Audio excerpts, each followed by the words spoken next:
Сәлеметсіздер ме әріптестер, бүгін сіздерге 3D презентацияны қалай жасау керек жолын көрсетіп өтетін боламын. Ол үшін маған тіркеліп, осы видеоның соңына дейін қарап өтсеңіз болады.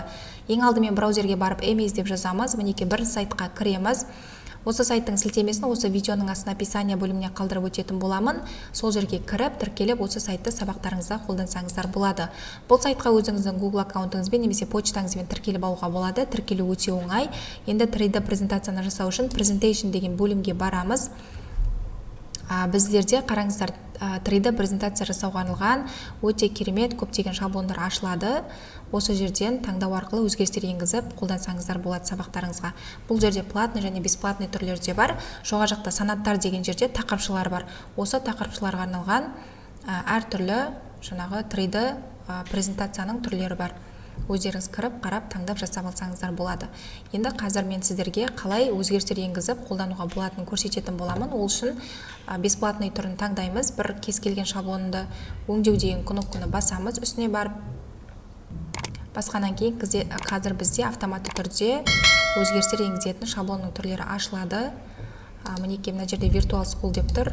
Бұл бізге тақырып керек емес. Алып тастаймыз. Үстінен белгілеу арқылы өзіміздің тақырыбымызды жазамыз. Мысалға менде 3D редакторы.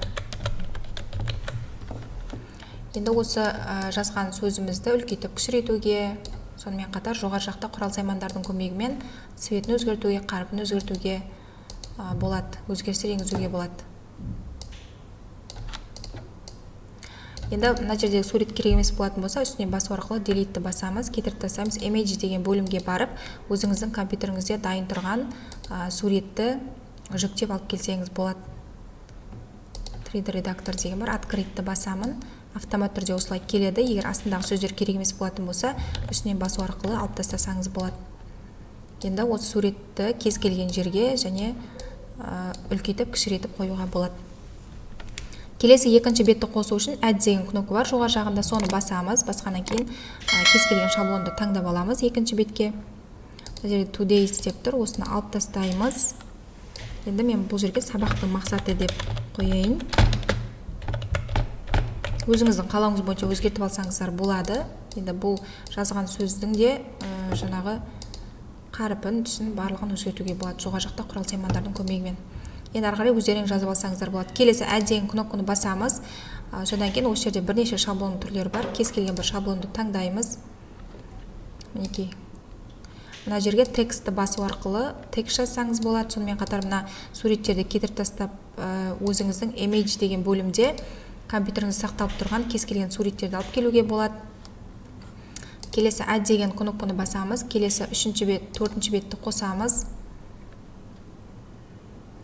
Мінекей өте керемет, осылай өзгерістер енгізіп, сабақтарыңызда қолданып көрсеңіздер болады. Енді осы жасаған жұмысымызды сақтау үшін жоғары жақта сақтау деген бөлім бар, соны басасыз. Басқаннан кейін қараңыздар, осы әлеуметтік желілер арқылы достарыңызбен, әріптестеріңізбен немесе оқушыларыңызбен бөлісіп отыруға болады. Бұл сақтап қойғаннан кейін бұл жұмысыңыз өзіңіздің қай аккаунтпен тіркелдіңіз, сол аккаунтта сақталып тұратын болады. Енді осы сайттың тағы да бір мүмкіндігін көрсетіп өтетін боламын. Ол үшін ең алғашқы бетіне барамыз.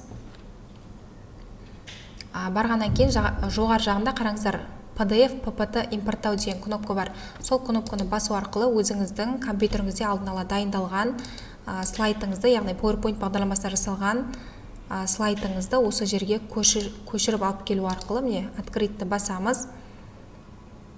Мына жерден бір шаблонды таңдаймыз, кез келген бесплатный бір шаблонды. Автоматты түрде қай шаблонды таңдадыңыз, сол шаблонға презентацияңызды жүктеп беретін болады. Өте керемет мүмкіндік.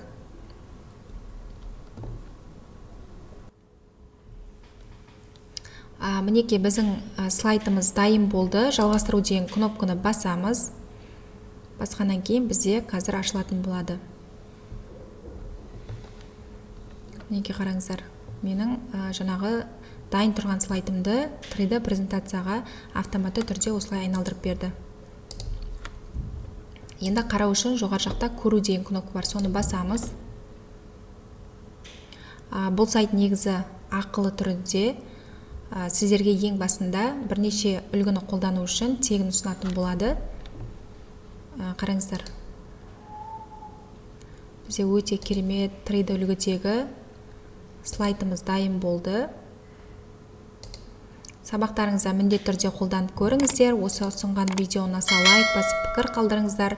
Осындай пайдалы ақпараттарды өздеріңіздің достарыңызбен және әріптестеріңізбен бөлісе отырыңыздар.